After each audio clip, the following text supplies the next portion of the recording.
নরসিংহপুর উন্নয়ন খণ্ডের অধীনে চান্নিঘাট জিপি কার্যালয়ে বেহাল অবস্থা। সরব হলেন এলাকার জনগণ। দীর্ঘদিন থেকে জিপি কার্যালয়ে বিদ্যুৎ বিচ্ছিন্ন, পানীয় জলের অভাব, শৌচালয়ের অভাব রয়েছে। তাছাড়া জিপি কার্যালয় জঙ্গলে পরিণত হয়েছে। এ নিয়ে জিপির প্রাক্তন গ্রুপ সদস্য হাসিবুর রহমান বলেন, বর্তমান সময়ে একটি জিপি কার্যালয়ে বিদ্যুৎ, পানীয় জল, শৌচাগারের অভাব এটা আশ্চর্যের বিষয়। সরকার কোটি কোটি টাকা ব্যয়ে জিপির উন্নয়নে কাজ করছে। প্রতিটি জিপি কার্যালয়ে উন্নয়নের কাজ করছে, কিন্তু আশ্চর্যের বিষয় চান্নিঘাট জিপি কার্যালয় বিদ্যুৎ বিচ্ছিন্ন, পানীয় জল, শৌচাগার সহ অন্যান্য সুবিধা থেকে বঞ্চিত হচ্ছেন জনগণ। এ নিয়ে ক্ষোভ প্রকাশ করে স্থানীয়রা বলেন, সরকারি একটি কার্যালয় যেভাবে জঙ্গলে পরিণত হয়েছে এতেই বোঝা যায় যে জিপিটি অভিভাবকহীন হয়ে পড়েছে। গত পঞ্চায়েত কার্যকালে জিপির এমন দুর্দশা হয়েছে বলে অভিযোগ তুলেন তারা। এবার পুনরায় পঞ্চায়েত বোর্ড গঠন করা হবে। একজন স্বচ্ছ ভাবমূর্তি সম্পন্ন সভাপতি নির্বাচিত করে জিপি কার্যালয়ের স্বচ্ছতা বজায় রেখে কাজ করার আহ্বান জানানো হয়। বিষয়টি রাজ্যের মুখ্যমন্ত্রী ডক্টর হিমন্ত বিশ্ব শর্মা, কাছাড়ের জেলাশাসক মৃদুল যাদব, শিলচরের সাংসদ পরিমল শুক্লবৈদ্য, ধলাইয়ের বিধায়ক নিহার রঞ্জন দাসের হস্তক্ষেপ কামনা করেন।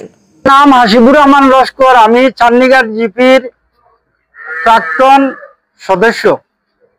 এটা আমার পঞ্চায়েত অফিস।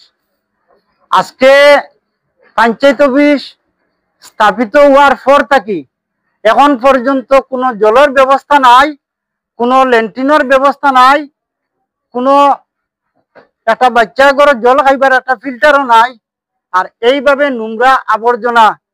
আপনি দেখুন ল্যান্ট্রিনের অবস্থা, একটা মানুষের ল্যান্ট্রিনের বেগে ধরেতে ল্যান্ট্রিনে যাওয়ার ব্যবস্থা না, খালি এইন পঞ্চায়েত হইতা আর হেইন পঞ্চায়েত হইতা। আর ও দেখুন তো অবস্থা। আস্থান এই যে পঞ্চায়েত অফিস যেটা, এটা আমরা বুধবাই সেকেন্ড লন্ডন চান্নিঘাট। আর পঞ্চায়েত রাজ সেকেন্ড গভর্নমেন্ট। এটা হইল কি জিপির একটা কোর্ট। পঞ্চায়েত যাই নইবা তাই ম্যাজিস্ট্রেট আর যারা মেম্বার হইবা ইলেকশন খেলাইয়া এরা একজন কোর্টের উকিল।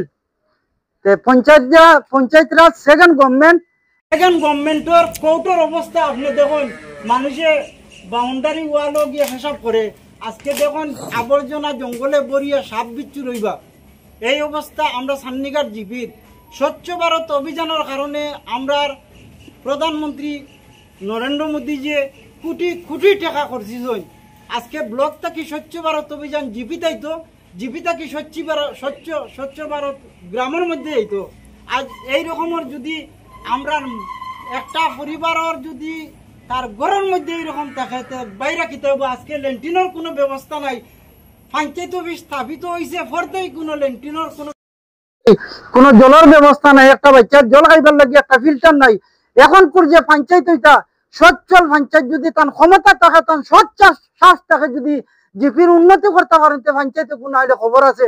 আমরা এর বিহিত ব্যবস্থা জানিবার নিব। আমরা জনসাধারণের মেম্বার বানাইছি, জনসাধারণের পঞ্চায়েত বানাইতাম, জনসাধারণের পঞ্চায়েত ফলাইতাম পারমু, সবকিছু করতাম পারমু। আমরা পাবলিকের ক্ষমতা। একটা মানুষের জল খাইবার ব্যবস্থা নাই। আজ স্থাপিত হয়েছে বলতে কারেন্ট নাই। আজকে যদি একটা কমিটি যদি পঞ্চায়েত অফিসে কারেন্ট যদি ঢুকাইতে পারে না, যদি এই পঞ্চায়েত আর কোনো ভ্যালু নাই। এই বলে আমার বক্তব্য। আজ দেখুন পঞ্চায়েত অফিসের অবস্থা।